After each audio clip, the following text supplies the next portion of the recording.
بسم اللہ الرحمن الرحیم الحمدللہ رب العالمین والصلاة والسلام علی سید الانبیاء والمرسلین سیدنا و مولانا محمد وعلی آلہ وصحبہ اجمعین اما بعد فعن المقداد بن معدی کریم رضی اللہ تعالی عنہ قال قال رسول اللہ صلی اللہ علیہ وسلم ما أكل أحد طعاما قط خيرا من أن يأكل من عمل يديه وإن نبي الله داود عليه السلام كان يأكل من عمل يديه رواه البخاري.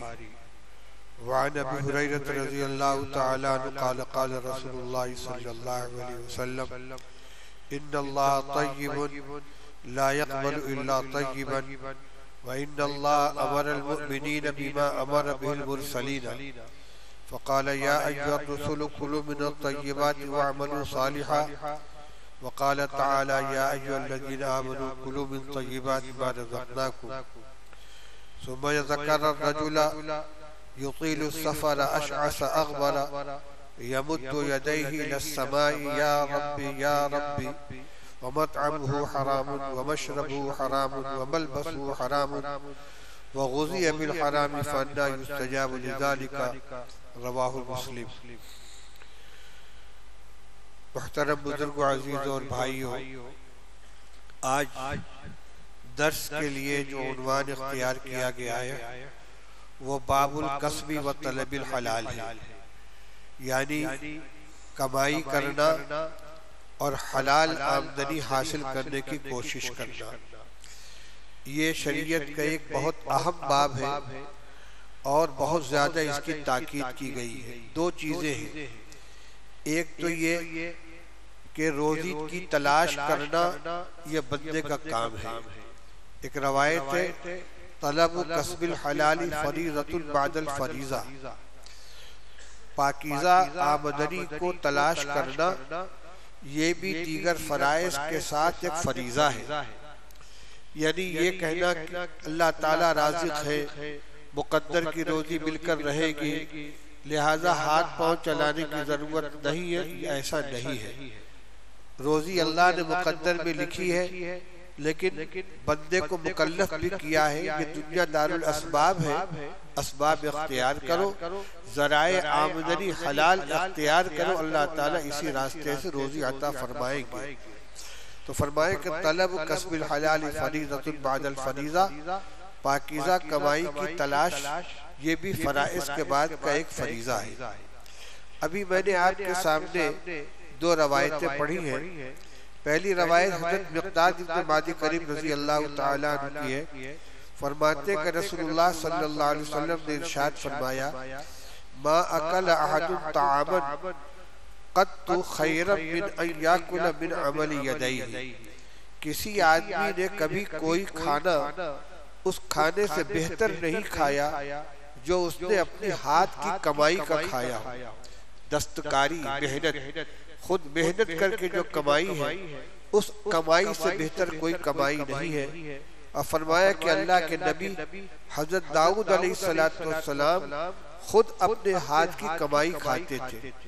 وہ نبی بھی تھے اور بادشاہ بھی تھے، لیکن ان کا ذریعہ آمدنی کیا تھا؟ اللہ تعالیٰ نے ان کے لیے لوہے کو موم بنا دیا تھا اور وہ لوہے سے زرہ بناتے تھے.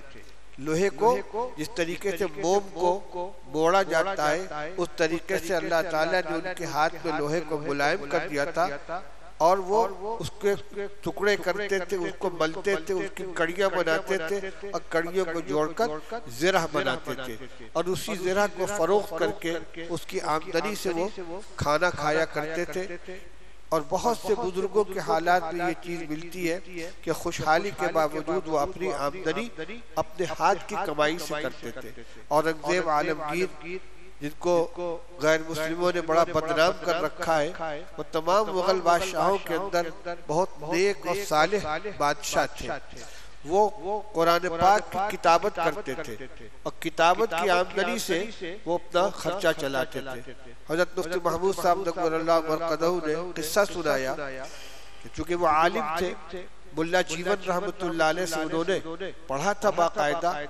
ایک مرتبہ ان کے ایک ساتھی دہلی پہنچ گئے اور بادشاہ سے ملاقات کی. انہوں نے ملازمین سے کہا کہ بھائی ان کو جا کے شاہی مہمان خانے میں ٹھہرا دو اور ان کے کھانے کا انتظام کرو. کہ نہیں میں تو آپ کے ساتھ کھانا کھاؤں گا, میں تو آپ کے ساتھ کھاؤں گا. ان کا نہیں بھائی تم جاؤ مہمان خانے میں, نہیں میں تو آپ کے ساتھ کھاؤں گا. سوچا ہوگا وہاں کچھ خاص قسم کا مرغن ملے گا. بہرحال جب کھانے کا وقت ہوا تو باسی روٹی اور چولائی کا ساگ وہ لا کے رکھا گیا کھانے کے لیے. باورچی خانے سے کھانا آیا اور حضرت کھانا حاضر ہے. اب وہ اس کی طرف دیکھ رہے, ایک مرتبہ ایک طرف ان کے منہ کی طرف دیکھ رہے. تناول فرمائیے کہ وہ آپ کے یہی میرا کھانا ہے. اصل میں اس وقت کچھ حالات بہت سخت چل رہے ہیں, اس لیے مجھے کام کرنے کا موقع کم مل رہا ہے, ذرا تنگی ہے, تو میرا کھانا یہی ہے. تو تنگ دستی میں ساگ اور روٹی وہ بھی باسی وہ کھانا تھا. تو اپنے ہاتھ کی محنت, اپنی کمائی, اپنے ہاتھ سے کمانا یہ سب سے بہترین کمائی ہے, حلال محنت کی کمائی. فرمایا کہ کوئی کھانا آدمی اپنے ہاتھ کی کمائی سے بہتر نہیں کھاتا. وعن ابی ہریرہ رضی اللہ تعالی عنہ قال قال رسول اللہ صلی اللہ علیہ وسلم ان اللہ طیب لا يقبل الا طیبا. ابو ہریرہ رضی اللہ تعالی فرماتے کہ رسول اللہ صلی اللہ علیہ وسلم نے ارشاد فرمایا کہ اللہ تعالی خود پاکیزہ ہے اور پاکیزہ ہی کو قبول کرتا ہے. یعنی ایک تو اپنے اوپر استعمال کرنا, دوسرے اپنی آمدنی سے نیک کام میں خرچ کرنا, صدقہ خیرات کرنا, اور دوسرے نیک کام کرنا. تو اللہ تعالیٰ اسی خرچے کو, اسی صدقے خیرات کو قبول فرماتے ہیں کہ جو پاکیزہ کمائی سے کیا گیا ہو, کیونکہ اللہ تعالیٰ خود طیب ہے اور طیب ہی کو قبول فرماتے ہیں. اور فرمایا کہ ان اللہ امر المؤمنین بما امر به المرسلین. اللہ تعالیٰ نے عام مسلمانوں کو وہی حکم دیا ہے جو اللہ تعالیٰ نے انبیاء علیہ السلام کو حکم دیا ہے. چنانچہ دو آیتیں پیش فرمائی, ایک آیت میں خطاب انبیاء علیہ السلام سے اور ایک آیت میں خطاب ایمان والوں سے. اللہ تعالیٰ فرماتے ہیں یا ایھا الرسول کلوا من الطیبات واعملوا صالحا. اے رسولو پاکیزہ کمائی, پاکیزہ غذا کھاؤ اور نیک عمل کرو. ان دونوں کے مرتب کرنے سے اس طرف بھی اشارہ ہے کہ نیک اعمال کی توفیق اسی وقت ملتی ہے جبکہ غذا حلال ہو. اگر غذا مشتبہ ہوگی, حرام ہوگی, تو نیک عمل کی توفیق بھی نہیں ملے گی. اسی کے ساتھ ساتھ یہ بھی ہے کہ اگر آمدنی حلال نہیں ہے تو اس سے اگر کوئی نیک عمل کرتا بھی ہے تو وہ نیک عمل کہاں بنے گا. ناجائز آمدنی سے صدقہ خیرات کرے گا, دوسروں کی امداد کرے گا, سمجھے گا میں نیکی کما رہا ہوں, اب وہ نیکی اللہ کی نیکی نہیں ہوگی. اس لیے دو حکم ایک ساتھ دیا. فرمایا کہ پاکیزہ کمائی, پاکیزہ غذا کھاؤ اور نیک عمل کرو. یہ خطاب تو انبیاء علیہ السلام کو ہے. دوسری آیت میں فرمایا یا ایھا الذین آمنوا کلوا من طیبات ما رزقناکم. اے ایمان والو ہم نے تم کو جو روزی عطا فرمائی ہے پاکیزہ روزی کھاؤ, پاکیزہ رزق استعمال کرو. یہ خطاب اللہ تعالیٰ کی طرف سے ایمان والوں کو. تو جو خطاب انبیاء علیہ السلام سے تھا وہی خطاب ایمان والوں سے ہے. اس کو بیان کرنے کے بعد رسول اللہ صلی اللہ علیہ وسلم نے ذکر فرمایا ایک شخص کا کہ جو لمبے لمبے سفر کرتا ہے, پراگندہ بال ہے, پراگندہ حال ہے, بدن پہ گرد و غبار پڑے ہوئے ہیں, اپنے دونوں ہاتھ آسمان کی طرف اٹھاتا ہے یا ربی یا ربی, اے پروردگار, اے پروردگار. وَمَطْعَمُهُ حَرَامٌ وَمَشْرَبُهُ حَرَامٌ وَمَلْبَسُهُ حَرَامٌ. اس کا کھانا حرام, اس کا پینا حرام, اس کا لباس حرام. وَغُذِيَ بِالْحَرَامِ, اور حرام آمدنی سے اس کی پرورش ہوئی ہے. فرمایا فَأَنَّىٰ يُسْتَجَابُ لِذَلِكَ, اس کی دعا کیا قبول ہوگی. معلوم ہوا کہ دعا کی قبولیت کے لیے یہ ضروری ہے کہ آمدنی حلال ہو, اسی حلال آمدنی سے اس کا کھانا ہو, پینا ہو, پہننا ہو. ناجائز آمدنی کا لباس ہے, ناجائز آمدنی کی غذا ہے, ناجائز آمدنی کا پینا ہے, پھر وہ یا ربی کرتا رہے گا, اس کی دعا کیا قبول ہوگی. اس کے بعد روایت ہے وعنہ قال قال رسول اللہ صلی اللہ علیہ وسلم یاتی علی الناس زمان لا یبالی المرء ما اخذ منہ ام من الحلال ام من الحرام رواہ البخاری۔ بخاری شریف کی حدیث ہے، ابو ہریرہ رضی اللہ تعالیٰ فرماتے ہیں کہ رسول اللہ صلی اللہ علیہ وسلم نے ارشاد فرمایا کہ لوگوں کے اوپر ایک ایسا زمانہ آئے گا کہ آدمی اس کی پرواہ نہیں کرے گا کہ حلال ذریعے سے اس کو حاصل ہوا ہے یا حرام ذریعے سے حاصل ہوا۔ پیسہ چاہیے، آمدنی ہونی چاہیے، جائز طریقے سے ہے ناجائز طریقے سے اس کی کوئی پرواہ نہیں ہوگی، وہ زمانہ آئے گا۔ ظاہر بات ہے کہ یہ خطاب ایمان والوں سے ہے اور متنبہ کرنے کا مقصد یہی ہے کہ اس پر نظر رہنی چاہیے کہ ہماری جو آمدنی ہے یہ صحیح طریقے سے آ رہی ہے یا غلط طریقے سے آ رہی ہے۔ اب آمدنی تین طرح کی ہوتی ہے۔ ایک روایت پیش کر رہا ہوں جس کو احادیث کے اندر بہت اہم مقام حاصل ہے۔ حضرت نعمان بن بشیر رضی اللہ عنہ کی روایت ہے، عن نعمان بن بشیر رضی اللہ تعالیٰ عنہ قال قال رسول اللہ صلی اللہ علیہ وسلم الحلال بین والحرام بین وبینہما مشتبہات لا یعلمہن کثیر من الناس فمن اتقى الشبهات استبرأ لدينه وعرضه ومن وقع في الشبهات وقع في الحرام كالراعي يرعى حول الحمى يوشك أن يرتع فيه ألا وإن لكل ملك حما ألا وإن حمى الله محارمه ألا وإن في الجسد مضغة إذا صلحت صلح الجسد كله وإذا فسدت فسد الجسد كله ألا وهي القلب متفق عليه۔ پہلے تو یہ سمجھ لیجئے کہ اس حدیث کا مقام کیا ہے۔ محدثین کرام نے، بڑے بڑے محدثین، علامہ طبری ہیں، امام ابو داؤد ہیں، اور بھی کئی محدثین نے لاکھوں ہزاروں احادیث میں سے چند روایتوں کو منتخب کیا ہے اور اس کو پوری تعلیمات اسلام کا خلاصہ قرار دیا ہے۔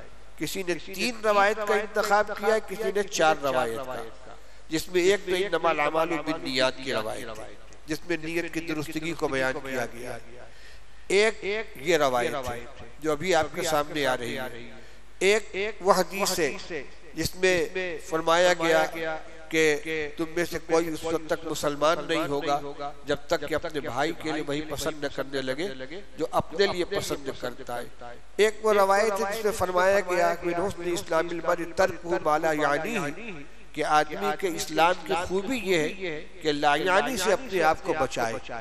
انہی چند روایات میں سے ایک حدیث یہ بھی ہے جس کا ترجمہ اور تشریح آپ کے سامنے پیش کیا جا رہا ہے، اس سے اس کی اہمیت کو سمجھیے۔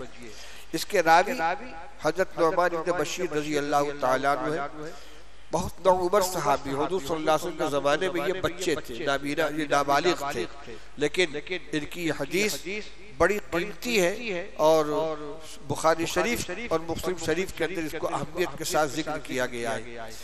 نعمان بن بشیر رضی اللہ عنہ فرماتے ہیں کہ رسول اللہ صلی اللہ علیہ وسلم نے ارشاد فرمایا کہ جو چیز حلال ہے وہ بھی واضح اور کھلی ہوئی ہے، اور جو چیز حرام ہے وہ بھی واضح اور کھلی ہوئی ہے، اور ان دونوں کے درمیان کچھ چیزیں مشتبہ ہیں، یعنی کھلی ہوئی حلال اور کھلی ہوئی حرام چیزوں کے درمیان میں کچھ ایسی چیزیں ہیں جو مشتبہ ہیں۔ مشتبہ کا مطلب یہ کہ ان کی حیثیت واضح نہیں ہے کہ یہ جائز ہے کہ ناجائز، یہ حلال ہے کہ حرام۔ لا یعلمہن کثیر من الناس، بہت سے لوگ ان کو جانتے نہیں، ان کی حقیقت کو نہیں پہچانتے کہ یہ حلال ہے یا حرام ہے، یہ مشتبہ قسم کی چیزیں ہیں۔ اب ان کے ساتھ معاملہ کیا ہونا چاہیے؟ یہ پہلی 2 قسموں کا معاملہ تو صاف ہے کہ جو کھلی ہوئی حلال چیزیں ہیں ان کے اختیار کرنے میں کوئی حرج نہیں ہے، اور جو کھلی ہوئی حرام چیزیں ہیں ان سے ہر حال میں بچنا ہے۔ جیسے اللہ تعالیٰ نے فرمایا احل اللہ البیع وحرم الربا، صحیح طریقے سے اگر خرید و فروخت کیا جائے، بیع و شراء کی جائے تو حلال ہے، تجارت کرنے کی اجازت ہے۔ حرم الربا، سود کو اللہ نے حرام قرار دے دیا ہے، سودی لین دین حرام ہے، لیکن بینہما، دونوں کے درمیان کسی پہلو سے غور کیا جائے تو لگتا ہے کہ یہ جائز ہے، یہ تو لین دین کا معاملہ معلوم ہوتا ہے، خرید فروخت کا معاملہ لگتا ہے۔ دوسرے پہلو سے غور کیا جائے تو لگتا ہے نہیں، یہ تو سودی معاملہ معلوم ہوتا ہے، اس کی حیثیت واضح نہیں ہو رہی ہے، تو ایسے کے ساتھ معاملہ کیا کرنا چاہیے؟ اس کو حلال کے ساتھ شامل کیا جائے یا حرام کے ساتھ شامل کیا جائے؟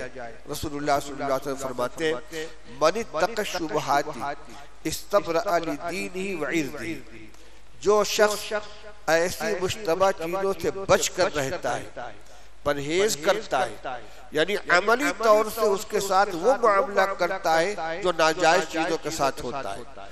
عقیدے کے اعتبار سے تو فیصلہ نہیں ہو پا رہا ہے کہ یہ جائز ہے کہ ناجائز ہے، لیکن عمل کے اعتبار سے اس کو اس کیٹیگری میں رکھتا ہے کہ جس سے بچنا چاہیے، اس سے پرہیز کرتا ہے۔ تو فرمایا کہ جو شخص مشتبہ چیزوں سے پرہیز کرتا ہے، ان سے بچتا ہے، وہ اپنے دین کو بھی بچا لیتا ہے، اپنی عزت بھی بچا لیتا ہے، اس کا دین بھی محفوظ رہ جاتا ہے اور اس کی عزت بھی محفوظ رہ جاتی ہے۔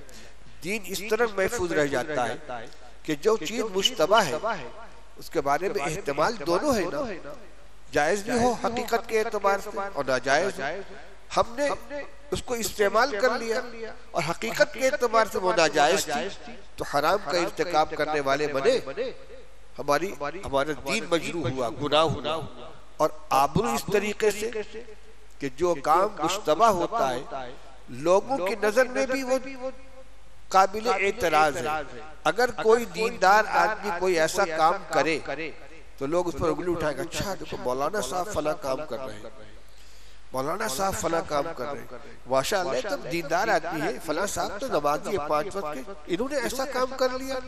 حالی فیصلہ نہیں ہو رہا ہے کہ حرام ہے کہ ناجائز ہے، لیکن مشتبہ ہے تو اس کی وجہ سے آدمی کی عزت پر حرف آتا ہے۔ ایک دوسری مثال دے کر سمجھاتا ہوں، ایک مال ہے، حال تجارتی مال ہے، اس میں بہت سی چیزیں ہیں، بڑی بڑی دکانیں ہیں، اور اسی میں 2-4 فلم کے حال بھی ہیں، سنیما گھر بھی ہیں۔ اب ایک مولانا صاحب ہے، اسی مال میں جا کے خریداری کر رہے ہیں، اور جب نکلنے لگے تو ادھر شو بھی ختم ہو گیا۔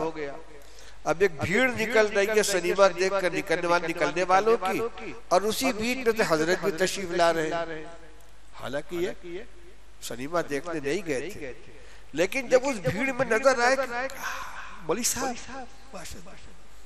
آ رہے، آبرو گئی، عزت گئی۔ ایسا کام کرنا کہ جس کی وجہ سے عزت پہ دھبا آ سکتا ہو، صرف مشتبہ ہے، اس سے اپنے آپ کو دور رکھنا چاہیے، بچا کے رکھنا چاہیے، یہی معاملہ ہونا چاہیے۔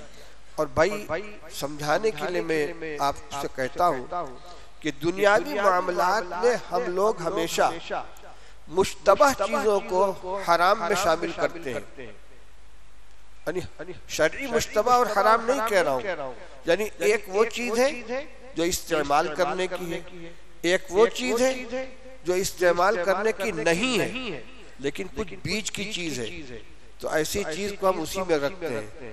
مثال کے طور پر آپ نے پھل کاٹا، اس میں کچھ حصہ تو جو بالکل فریش ہے، اور کچھ حصہ وہ جو سڑا ہوا ہے، اور کچھ حصہ وہ جو دونوں کے بیچ کا ہے۔ اس بیچ والے کو کیا کریں گے؟ سڑا نظر نہیں آ رہا ہے، لیکن جب کاٹیں گے تو تھوڑا سا لے کے کاٹیں گے، ہو سکتا ہے اس کے اندر کچھ اثر آ گیا ہو، کچھ جراثیم آ گئے ہوں گے، اور کاٹ لو، تھوڑا سا اور کاٹ کے نکال دو، کیوں؟ صحت عزیز ہے، صحت پیاری ہے۔ تو جو سڑا ہوا تھا وہ تو الحرام میں آ گیا، اور جو بالکل فریش ہے وہ حلال میں آ گیا، اور بینہما جو سرحد ہے، جو دونوں کے بیچ کا حصہ ہے، ہم عمل کے اعتبار سے اس کو کس میں شامل کرتے ہیں؟ ممنوع کے اندر، ہے نا؟ خدا نہ خواستہ کسی کی انگلی خراب ہو گئی، ایک پور اس کی سڑ گئی، ڈاکٹر کے یہاں جائیں گے تو کیا کرے گا؟ بتلائیے کہاں تک؟ ایک پور کے ساتھ دوسری پور میں سے بھی لے گا تھوڑی سی، اور ہو سکتا ہے دوسری دونوں پور لے لے، کیوں؟ کہے گا اس کے جراثیم اندر تک پہنچ گئے، حالانکہ دیکھنے میں بالکل ٹھیک نظر آ رہی ہے۔ آپ کی دیوار دھکا لگ گیا، اوپر کی 1-2 اینٹ گر گئی، تو اب جب بنانے کے لیے جائیں گے تو کیا کریں گے؟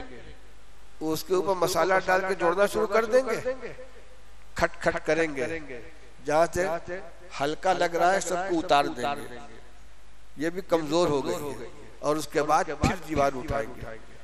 1-2 مثال نہیں، غور کریں گے تو 10 مثال آئے گی کہ جہاں اپنی صحت کا، اپنی کسی چیز کی حفاظت کا مسئلہ آتا ہے تو جو درمیانی قسم کی چیز ہوتی ہے اس کو ہم نقصان والے میں شامل کرتے ہیں۔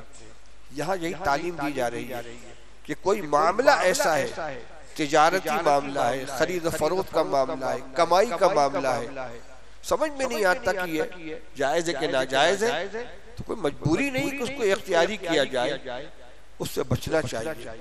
آج کل معاملات کی نئی شکلیں بہت سی پیدا ہو رہی ہیں، سوشل میڈیا پر نئے پروگرام آتے ہیں اور نئی آمدنی کی شکلیں آتی ہیں۔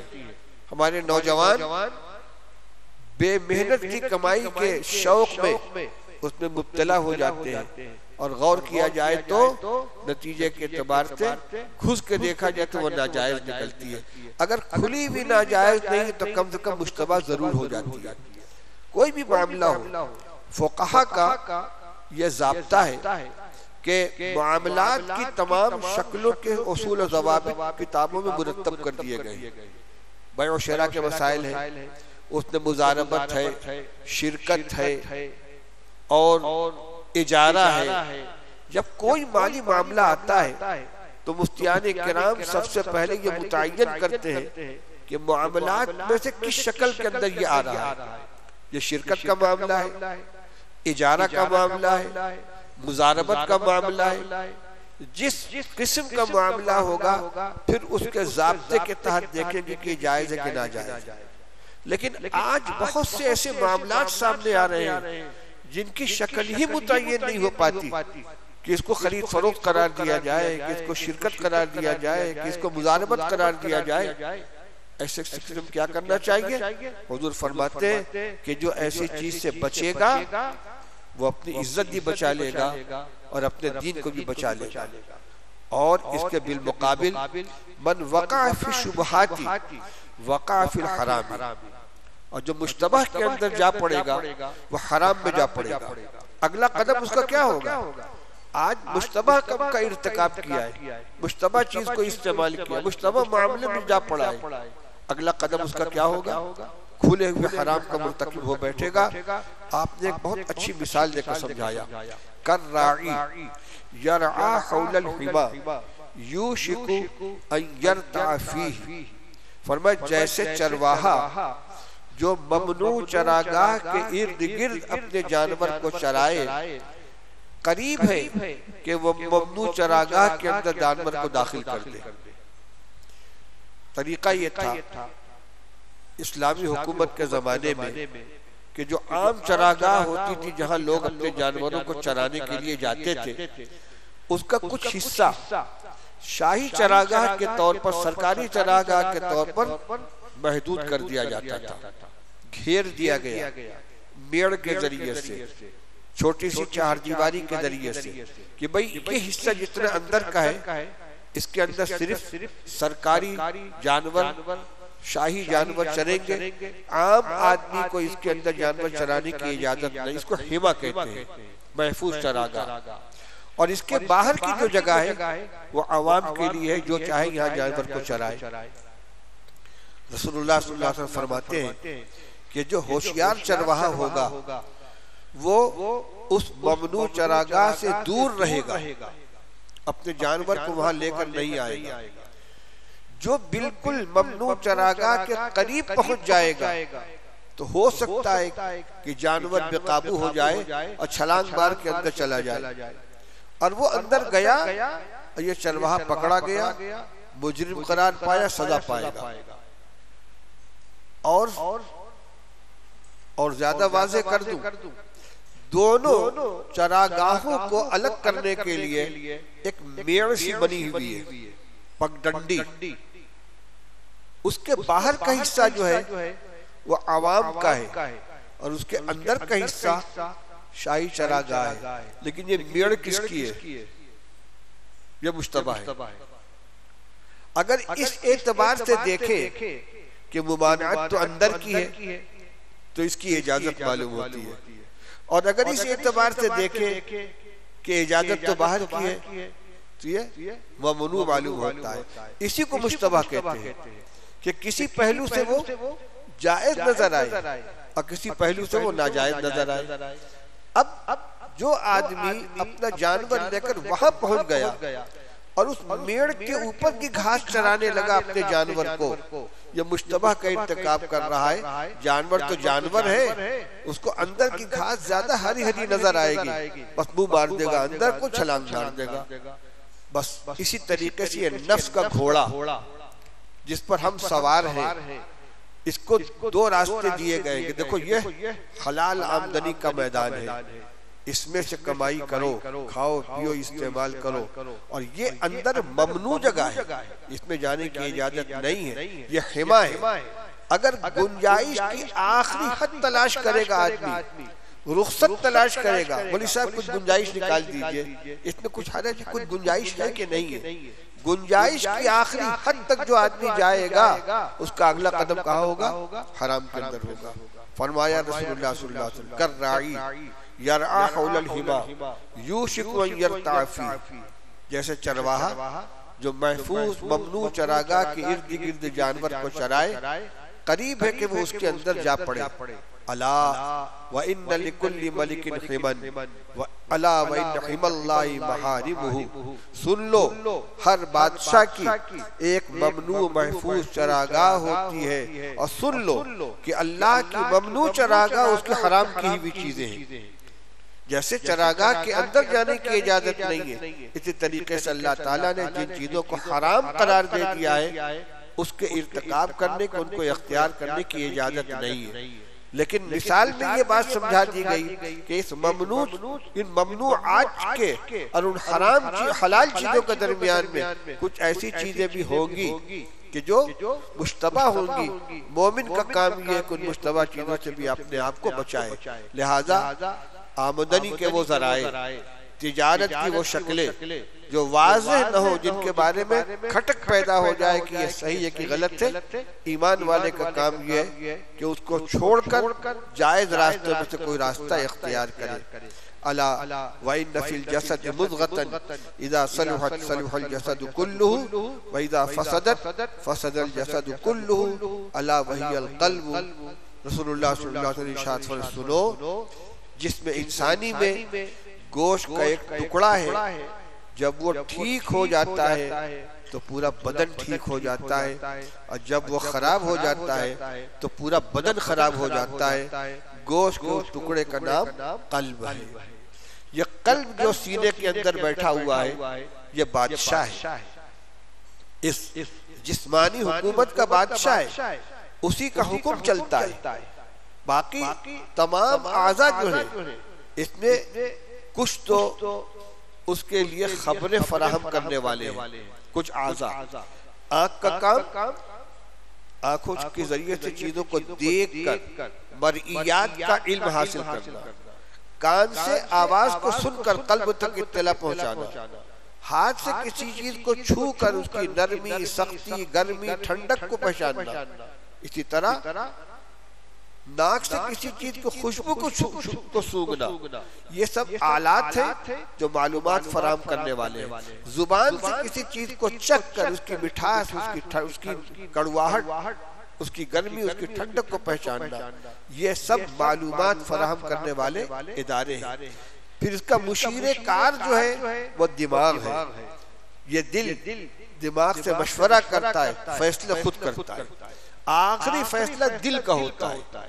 فرمایا کہ اگر بادشاہ ٹھیک ہے تو ساری حکومت ٹھیک رہے گی، اور اگر بادشاہ خراب ہو گیا تو پھر کیا ہوگا؟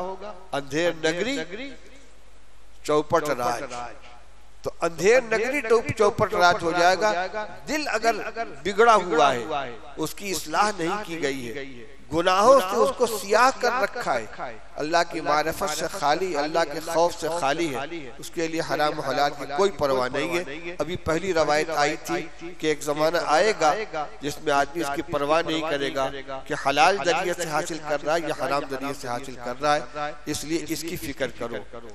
مجھے یہ ڈر ہے دل زندہ تو نہ مر جائے کہ زندگانی عبارت ہے تیرے جینے سے۔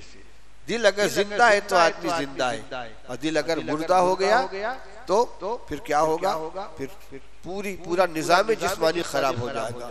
اسی کی فکر کی جاتی ہے۔ رسول اللہ صلی اللہ علیہ وسلم نے ارشاد فرمایا کہ جب کوئی شخص گناہ کرتا ہے تو دل کے اوپر ایک سیاہ نقطہ لگ جاتا ہے، اگر توبہ کر لی تو وہ نقطہ دھل جاتا ہے، اور اگر توبہ نہیں کی دوسرا گناہ کر لیا تو دوسرا نقطہ لگ جاتا ہے، یہاں تک کہ گناہوں کی سیاہی سے پورا دل سیاہ ہو جاتا ہے۔ مگر یہ سیاہی آنکھوں سے نظر آنے والی نہیں ہے۔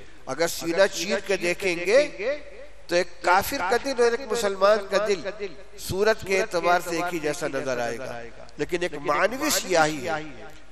یہ کیا ہے؟ دل آئینہ ہے۔ آئینے کا کام کیا ہوتا ہے؟ اچھی صورت کی اچھائی اور بری صورت کی برائی اس میں منعکس ہوتی ہے۔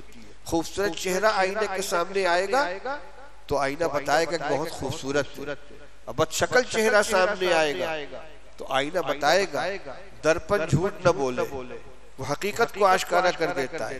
لیکن اگر اسی آئینے کے اوپر کالک پوت دی جائے، سیاہی مل دی جائے تو پھر کیا ہوگا؟ نہ اچھے چہرے کی خوبصورتی ظاہر ہوگی، نہ برے چہرے کی بدصورتی ظاہر ہوگی۔ تو گناہوں کی کثرت کی وجہ سے جب دل کے اوپر کالک لگ جاتی ہے، کلا بل ران علی قلوبہم ما کانوا یکسبون، بدعمالیوں کی وجہ سے دل کے اوپر داغ لگ جاتا ہے، زنگ لگ جاتا ہے، تو فرمایا اس دل کی حفاظت کرو، گناہوں سے اس کو بچاؤ۔ اگر دل کا آئینہ صاف ہے تو سب سے پہلے دل بتائے گا، روکے گا نہیں یہ کام کرنے کا نہیں ہے، کھٹک پیدا۔ اسی لیے حضور میں فرمایا گیا کہ دع ما یریبک الی ما لا یریبک، جو چیز تمہارے دل میں کھٹکے اسے چھوڑ دو، جس چیز میں کھٹک نہ ہو اس کو اختیار کرو، کیونکہ مومن کا دل جو ہے اچھی چیز کے اوپر مطمئن ہوتا ہے اور خراب چیز کے اوپر کھٹک پیدا ہوتی ہے۔ تو دل کو سیاہی سے پاک کرنا ہے۔ پاک کیسے ہوتا ہے؟ ہر مسئلے کا حل احادیث میں موجود ہے۔ ایک حدیث میں آتا ہے کہ رسول اللہ صلی اللہ علیہ وسلم نے ارشاد فرمایا ان هذه القلوب تصدع كما يصدع الحديد اذا اصابه الماء، دلوں کے اوپر بھی زنگ لگ جاتا ہے جیسے لوہے میں پانی لگنے سے لوہے میں زنگ لگتا ہے۔ قالوا فما جلاؤها یا رسول اللہ، صحابہ نے پوچھا یا رسول اللہ دل میں زنگ، دل کے لگے ہوئے زنگ کو دور کیسے کیا جائے، اس کو سیقل کیسے کیا جائے، اس کو چمکایا کیسے جائے؟ لوہے میں زنگ لگ جائے گا، اس کو رگڑیں گے، پالش کریں گے، بف کریں گے، چمک جائے گا۔ دل تو اندر ہے، اس کی سیاہی کو دور کیسے کریں گے؟ فرمایا کثرت ذکر الموت و تلاوت القرآن، دو چیزیں دل کے زنگ کو دور کرتی ہیں، کثرت سے موت کو یاد کرنا اور قرآن پاک کی تلاوت کرنا۔ اس کی رگڑ لگے گی دل کے اوپر اور اس کا میل دور ہوگا۔ جب ہر وقت موت کو یاد کرے گا آدمی تو آخرت کی فکر پیدا ہوگی، اللہ کا خوف دل میں پیدا ہوگا، اللہ تعالیٰ کے سامنے حاضری کا استحضار ہوگا۔ جب دل میں کسی گناہ کا جذبہ پیدا ہوگا دل فوراً روکے گا، نہیں غلط کام ہے، اللہ کے سامنے جانا ہے، اللہ کو منہ دکھانا ہے، جواب دینا ہے۔ اس طریقے سے دل کا میل دور ہوگا، دل کا زنگ دور ہوگا۔ اور قرآن تو اللہ کی کتاب ہے، وہ تلاوت القرآن سب سے زیادہ مؤثر قلب کی صفائی کے لیے قرآن پاک کی تلاوت ہے۔ تمام اذکار میں سب سے بہترین ذکر قرآن پاک کی تلاوت ہے۔ میں بار بار اپنے احباب سے کہا کرتا ہوں، ہم لوگوں کا ایک عام مزاج یہ ہو گیا ہے کہ تسبیحات کو اور ذکر کو تو ہم اہمیت دیتے ہیں اور تلاوت کو اہمیت نہیں دیتے۔ کسی سے پوچھے کہ کیا معمولات چل رہے ہیں؟ الحمدللہ صبح شام کے تسبیحات، ذکر جہری چل رہا ہے۔ تلاوت کا ناکا ہو جاتا ہے، موقع نہیں مل پاتا، چھوٹ جاتی، الٹی ہو گئی تربیت۔ نمبر نماز کی پابندی کے بعد دوسرا نمبر تلاوت قرآن پاک کا ہے۔ خدا نہ خواستہ کسی کے پاس وقت نہیں ہے، فرصت نہیں مل پائی، ایک ہی کام کر سکتا ہے کہ جو تلاوت کر لگے یا تسبیح پڑھ لے گا، اسے تلاوت کو مقدم کرنا چاہیے۔ یہ براہ راست دل کی صفائی کا ذریعہ ہے، دل کے لگے ہوئے میل کو اور اس کے زنگ کو دور کرتا ہے۔ بہرحال اللہ کے رسول صلی اللہ علیہ وسلم نے اس دل کی حفاظت اور اس کی صفائی کی ترغیب دی ہے کہ سینے کے جسم کے اندر گوشت کا ایک ٹکڑا ہے، جب وہ ٹھیک رہتا ہے تو سب ٹھیک رہتا ہے، اور وہ خراب ہو جاتا ہے تو پورا جسم خراب ہو جاتا ہے۔ اکابر اور مشائخ اور اہل اللہ کے ساتھ تعلق جوڑنے کا مقصد یہی ہوتا ہے کہ دل کی صفائی ہو، معاملات کے ذریعے، معمولات کے ذریعے، اخلاق کے ذریعے، عبادات کے ذریعے، مراقبات کے ذریعے دل کے میل کچیل کو دور کیا جائے، اس کے اندر آخرت کی فکر پیدا کی جائے، اللہ کی محبت پیدا کی جائے۔ یہ جو چند روایتیں ہمارے سامنے آئی ہیں، ان کا حاصل یہی ہے کہ ہماری آمدنی حلال ہونی چاہیے، جائز ہونی چاہیے۔ ناجائز آمدنی اگر ہمارے جسم کے اندر، ہمارے بدن کے اندر جائے گی تو پھر اس سے کیا ہوگا؟ جو کچھ کمائی کریں گے، جو کچھ نیکی کریں گے، وہ ساری کی ساری چیزیں اللہ کے رد کر دی جائیں گی۔ عن جابر رضی اللہ تعالی عنہ قال قال رسول اللہ صلی اللہ علیہ وسلم لا يدخل الجنة لحم نبت من السحت وكل لحم نبت من السحت كانت النار اولى به۔ جابر رضی اللہ عنہ فرماتے ہیں کہ رسول اللہ صلی اللہ علیہ وسلم نے ارشاد فرمایا کہ وہ گوشت جنت میں نہیں جائے گا جو حرام آمدنی سے پرورش پائے، اور ہر وہ گوشت جو حرام آمدنی سے پلے گا بڑھے گا جہنم ہی اس کے لائق ہے۔ یہ روایت مسند احمد کی ہے۔ اور عبداللہ بن مسعود رضی اللہ تعالی عن رسول اللہ صلی اللہ علیہ وسلم عن حسن بن علی رضی اللہ تعالی عنہ قال حفظت من رسول اللہ صلی اللہ علیہ وسلم دع ما يريبك الى ما لا يريبك فإن الصدق طمانینة وإن الكذب ریبة رواه احمد والترمذی والنسائی وروى الدارمی الفصل الاول۔ حضرت حسن رسول اللہ صلی اللہ علیہ وسلم کے نواسے ہیں، چھوٹے سے تھے، حضور کا انتقال ہو گیا، لیکن چند روایتیں ان سے مروی ہیں۔ فرماتے ہیں حسن رضی اللہ تعالیٰ عنہ کہ مجھ کو رسول اللہ صلی اللہ علیہ وسلم کی ایک بات یاد ہے، آپ کا ایک ارشاد مجھے محفوظ ہے۔ آدھے فرمایا دع ما یریبک الی ما لا یریبک، جو چیز تمہیں کھٹکے اس کو چھوڑ دو اور اس چیز کو اختیار کرو جو نہ کھٹکے، جس کے اوپر دل مطمئن ہو۔ فإن الصدق طمانینة وإن الکذب ریبة، سچ اطمینان کی چیز ہے اور جھوٹ کھٹک کی چیز ہے۔ سچ کا تعلق صرف قول سے نہیں ہوتا، عمل سے بھی ہوتا ہے۔ سچی بات، سچا کام، سچا عقیدہ، سچا اخلاق، اس سے دل مطمئن ہوگا، اور جھوٹی بات، جھوٹا عمل، جھوٹے معاملات، اس سے دل کے اندر کھٹک پیدا ہوگا۔ عن وابصة بن معبد ان رسول اللہ صلی اللہ علیہ وسلم قال یا وابصة جیت تسأل عن البر والاسم قلت نعم قال فجمع اصابعه فضرب بها صدره وقال استفت نفسك استفت قلبك ثلاثا البر ما اطمأنت اليه النفس واطمأن اليه القلب والاثم ما حاك في النفس وتردد في الصبر وان افتاك الناس رواه احمد والدارمی۔ وابصہ ابن معبد رضی اللہ عنہ فرماتے ہیں کہ رسول اللہ صلی اللہ علیہ وسلم نے فرمایا اے وابصہ، تم نیکی اور بدی کے بارے میں پوچھنے کے لیے آئے ہو نا؟ یہ آئے تھے کچھ سوال کرنے کے لیے، لیکن ان کے پوچھنے سے پہلے خود رسول اللہ صلی اللہ علیہ وسلم فرمایا کہ بر اور اسم، کہ نیکی کیا چیز ہے، گناہ کیا چیز ہے، یہی پوچھنے کے لیے آئے ہو؟ قلت نعم، میں نے کہا جی حضرت، میں یہی معلوم کرنے کے لیے آیا ہوں۔ تو آپ نے اپنی مٹھی بند کی، میرے سینے پر ہاتھ مارا اور فرمایا کہ اپنے جی سے پوچھو، استفت نفسک استفت قلبک، اپنے جی سے پوچھو، اپنے دل سے پوچھو۔ جس چیز پر دل مطمئن ہو جائے اور نفس مطمئن ہو جائے اس کو اختیار کر لو، اور گناہ وہ چیز ہے جو جی کے اندر کھٹکے اور سینے کے اندر اس کی وجہ سے تردد پیدا ہو۔ لوگ اگر چوز کی اجازت کر لو، کوئی حرج نہیں ہے، لیکن تمہارا دل نہیں مانتا۔ لیکن ایک بات کا خیال کہ یہ خطاب کس کو ہو رہا ہے؟ صحابہ رضی اللہ تعالیٰ عنہ، جن کے دل صاف تھے، جو رسول اللہ صلی اللہ علیہ وسلم کے صحبت یافتہ تھے، جن کے سامنے رسول اللہ صلی اللہ علیہ وسلم کی تعلیمات تھی، اور اگر دل کو گناہوں کی سیاہی سے سیاہ کر رکھا ہے تو وہ میرا دل مطمئن ہے، یہ نہیں چلے گا۔ یہاں تو ان تعلیمات کو دیکھنا پڑے گا، مفتیان کرام سے معلوم کرنا پڑے گا، علماء کرام سے معلوم کرنا پڑے گا کہ یہ معاملہ صحیح ہے کہ غلط ہے۔ اس لیے میرے بھائیوں، آمدنی کے بارے میں بہت زیادہ محتاط رہنا چاہیے۔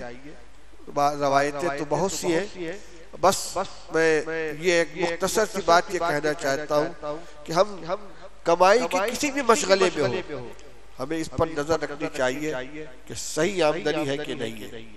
دو صورتیں ہوتی ہیں، ایک تو یہ کہ معاملہ ہی غلط ہے، سودی لین دین ہو رہا ہے، دھوکہ دے رہے ہیں، عیبیلا مال فروخت کر رہے ہیں، یا تصویر کا کام کر رہے ہیں، وہاں تو معاملہ ہی غلط ہے۔ اور ایک یہ کہ معاملہ تو صحیح ہے لیکن جو آمدنی کو صحیح کرنے کی شرطیں وہ نہیں پائی جا رہی ہیں۔ قرآن پاک کی آیت ہے وَيْلٌ لِّلْمُطَفِّفِينَ الَّذِينَ إِذَا اكْتَالُوا عَلَى النَّاسِ يَسْتَوْفُونَ وَإِذَا كَالُوهُمْ أَوْ وَزَنُوهُمْ يُخْسِرُونَ أَلَا يَظُنُّ أُولَٰئِكَ أَنَّهُم مَّبْعُوثُونَ لِيَوْمٍ عَظِيمٍ۔ اللہ تعالیٰ فرماتے ہیں ہلاکت ہے، بربادی ہے ان لوگوں کے لیے جو ناپ تول میں کمی کرنے والے ہیں، جن کا حال یہ ہے کہ جب وہ کسی سے کوئی چیز ناپ تول کر وصول کرتے ہیں تو پوری وصول کرتے ہیں، اور جب دوسرے کو ناپ تول کر دیتے ہیں تو اس میں کمی کر لیتے ہیں۔ کیا ان کو اس بات کا یقین نہیں ہے کہ ان کو اللہ تعالیٰ کے سامنے حاضر ہونا پڑے گا، جس دن کے تمام لوگ پروردگار کے سامنے کھڑے ہوں گے؟ اس کو تطفیف کہتے ہیں۔ تطفیف کا حاصل کیا ہے؟ ناپ تول میں کمی کرنا۔ لیکن معطا امام مالک کی ایک روایت ہے کہ لِكُلِّ شَيْءٍ تَطْفِيفٌ وَوَفَاءٌ، ناپ تول میں کمی کرنا، اس کا حاصل کیا نکلا کہ جو ہم کو لینا ہے وہ تو ہم پورا وصول کریں، اور جو ہمیں دینا ہے اس میں کمی کریں۔ یسوع کو تو بیان کیا گیا ہے الَّذِينَ إِذَا اكْتَالُوا عَلَى النَّاسِ يَسْتَوْفُونَ، جب ناپ کر لیتے ہم تو پورا وصول کریں، وَإِذَا كَالُوهُمْ أَوْ وَزَنُوهُمْ يُخْسِرُونَ، اور جب دوسرے کو ناپ تول کرتے تو کمی کریں۔ تو فرمایا لِكُلِّ شَيْءٍ تَطْفِيفٌ وَوَفَاءٌ، ہر معاملے میں جس میں کچھ لینا کچھ دینا ہے، اگر آدمی اپنا وصول کرنے میں تو پورا وصول کرتا ہے، اور جو اس کی ذمہ داری ہے اس کے اندر کمی کرتا ہے، یہ بھی تطفیف ہے۔ اب ایک شخص ملازم ہے، اس کی کچھ ذمہ داری ہے، کچھ ڈیوٹی ہے، ڈیوٹی پوری انجام نہیں دیتا اور تنخواہ پوری لے رہا ہے، یہ تطفیف ہے۔ چاہے وہ کسی کا ذاتی ملازم ہو، چاہے مدرسے کا مدرس ہو، چاہے مسجد کا امام ہو، اگر مدرس ہے اور تنخواہ لے رہا ہے، با تنخواہ مدرس ہے، اور اس کی کچھ ڈیوٹی ہے کہ آپ کو فلاں کتاب پڑھانی ہے، مقدار خواندگی بھی متعین ہے، ڈیوٹی کے ایام بھی متعین ہے، اگر وہ دیانتداری کے ساتھ مطالعہ کر کے جیسے پڑھانا چاہیے نہیں پڑھا رہا ہے، کسی طریقے سے گزار دیتا ہے، مقدار پوری نہیں کر رہا ہے، پوری ڈیوٹی نہیں انجام دے رہا ہے، یعنی دیانتداری کے ساتھ جو اس کی ذمہ داری بنتی وہ انجام نہیں دے رہا ہے، تطفیف کے اندر آ جائے گا۔ یہ ہمارے اساتذہ کی بتلائی بھی بات میں یاد کر رہا ہوں، اپنی طرف سے نہیں کہہ رہا ہوں۔ مسجد کے امام صاحب ہے، تنخواہ لے رہے ہیں، ماشاءاللہ بڑی عزت کی آمدنی ہے، لیکن طے ہے کہ آپ کو 5 وقت کی نماز پڑھانی ہوگی۔ کسی دن آئے، کسی دن نہیں آئے، کسی سے کہہ دی میں نماز پڑھا دینا، تنخواہ پوری لے رہے ہیں۔ اگر ان کو ذمہ داروں کی طرف سے اجازت ملی ہے کہ آپ جیسے چاہیں آئیں، جب چاہیں جائیں، آپ خود پڑھائیں یا کسی نے پڑھوا دے، ٹھیک ہے، معاملے کے اندر ہے۔ لیکن اگر ان کی ذاتی آمدنی قرار دی گئی ہے، ذاتی ذمہ داری بنائی گئی ہے، تو ان کی ذمہ داری ہے، اس میں کمی کریں گے، تطفیف کے اندر آ جائے گا۔ تو بہت اعلیٰ درجے کا دینی کام ہے، اس کے اندر بھی تطفیف ہو سکتی ہے۔ اگر ہم حق وصول کرنے میں تو بڑے مستعد ہیں لیکن ذمہ داری انجام دینے میں ادا کرنے میں کوتاہی کر رہے ہیں تو خدا نخواستہ کہیں ایسا نہ ہو کہ ہماری آمدنی بھی مشتبہ ہو جائے. اس لیے آمدنی کے مشتبہ ہونے کی صرف یہی صورت نہیں ہے کہ حرام کام کیا جائے، حرام کاروبار کیا جائے، حرام عمل کیا جائے، بلکہ جائز کام کے اندر بھی اگر ہم دیانتداری کے ساتھ کام نہیں کر رہے ہیں تو اس میں بھی یہ چیز ہو سکتی ہے. کسی نے مزدوری کی ہے، اجرت اس نے پوری لے لی لیکن کام ناقص کر کے دے دیا، ناقص کام کیا ہے. دیانتداری کے ساتھ جیسا کام کرنا چاہیے تھا ویسا کام نہیں کیا اور مزدوری پوری لے لی. تطفیف ہے. جہاں بھی کچھ دینا کچھ لینا ہے اس میں اگر لینے میں آدمی مستعد ہے تو دینے میں بھی ذمہ داری ادا کرنے میں بھی پورا مستعد ہونا چاہیے. کمی کرے گا تو تطفیف ہو جائے گی اور جتنی کمی کی ہے اس کے اعتبار سے اس کی آمدنی بھی مشتبہ ہو جائے گی. اس لیے ہم سب کو ڈرنا چاہیے اور اپنی آمدنی کے بارے میں غور کرنا چاہیے کہ ہماری آمدنی میں کہیں سے کوئی غلط چیز نہ آ جائے، اس لیے کہ اس کا اثر عبادات پہ پڑتا ہے. پھر نماز، روزہ، صدقہ، خیرات، نیکی کے کام سب کے اوپر اس کا اثر پڑتا ہے. اسی سے ہم اپنی پرورش کرتے ہیں، اپنے بال بچوں کی پرورش کرتے ہیں. جیسی غذا ہوتی ہے ویسا ہی مزاج بنتا ہے، ویسا ہی ذہن بنتا ہے، ویسے ہی اعمال کی توفیق ملتی ہے. اس لیے یہ بات بہت اہم ہے. اسی لیے ابھی شروع میں آپ کو روایت سنائی گئی ہے کہ اللہ تعالیٰ نے انبیاء علیہ السلام سے مخاطب کر کے فرمایا ہے کلوا من الطیبات واعملوا صالحا. نبی کون سا حرام کام کرتے ہیں بھائی؟ ان سے کہا جا رہا ہے کہ نبی پاکیزہ غذا کا استعمال کرو اور نیک عمل کرو. اور یا ایھا الذین آمنوا کیا ہے آیت؟ کلوا من طیبات ما رزقناکم. اے ایمان والو ہم نے جو تمہیں روزی دی اس میں سے پاکیزہ روزی استعمال کرو. اسے معلوم ہوتا ہے کہ مطلق روزی میں حرام اور حلال دونوں قسم کی چیزیں رہتی ہیں. مقدر کی روزی تو ملے گی، حرام طریقے سے حلال حاصل کرو گے تب بھی وہی ملے گا، حلال طریقے سے حاصل کرو گے تب بھی وہی ملے گا. تو حلال راستہ اختیار کرو اور اس پر نظر رہنی چاہیے.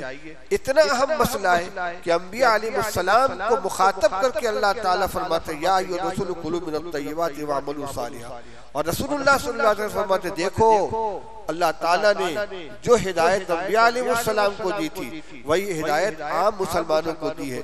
یہ عام حکم ہے، کسی خاص طبقے کے لیے نہیں ہے. یا ایھا الذین آمنوا، اے تمام ایمان والو پاکیزہ غذا استعمال کرو. تو جہاں جہاں سے مشتبہ اور حرام کا راستہ ہو سکتا ہے اس پر نظر رکھنی چاہیے اور اس سے اپنے آپ کو بچانا چاہیے. اللہ تعالیٰ ہم سب کو عمل کرنے کی توفیق عطا فرمائے.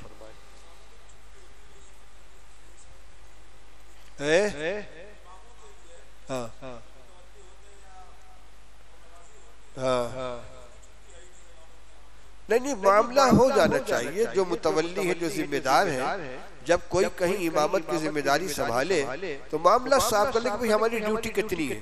کیا ہمارے ذمہ ضروری ہے کہ پانچوں وقت کی نماز کچھ بھی ہو جائے ہمیں کو پڑھانی ہے، یا نماز ہو جانی چاہیے؟ ہم اگر کسی عذر کی وجہ سے نہ آ سکے کوئی دوسرا نماز پڑھا دے یا کسی کو ہم متعین کر دیں، وہ کہتے ٹھیک ہے نماز ہونی چاہیے، گنجائش ہے. معاملہ ہے نا، جب تنخواہ طے کر رہے ہیں، ڈیوٹی طے کر رہے ہیں تو کام کی نوعیت بھی طے کر لینی چاہیے. نہیں کر سکتے کہ نہیں آپ کو امام صاحب کچھ بھی ہو جائے نماز آپ ہی کو پڑھانی پڑے گی، کہ السلام علیکم ہم نہیں کر سکتے، ختم. لیکن جس چیز کو منظور کیا ہے منظور کرنے کے بعد پھر اس کو پورا کرنا پڑے گا. ہاں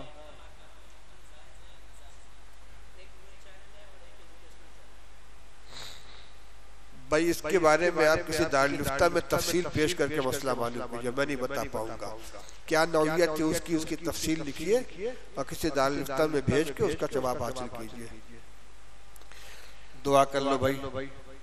اللہم صلی علی سیدنا و نبینا و مولانا محمد و آلہ و صحبہ وبارک وسلم. ربنا آتنا فی الدنیا حسنۃ وفی الآخرۃ حسنۃ وقنا عذاب النار.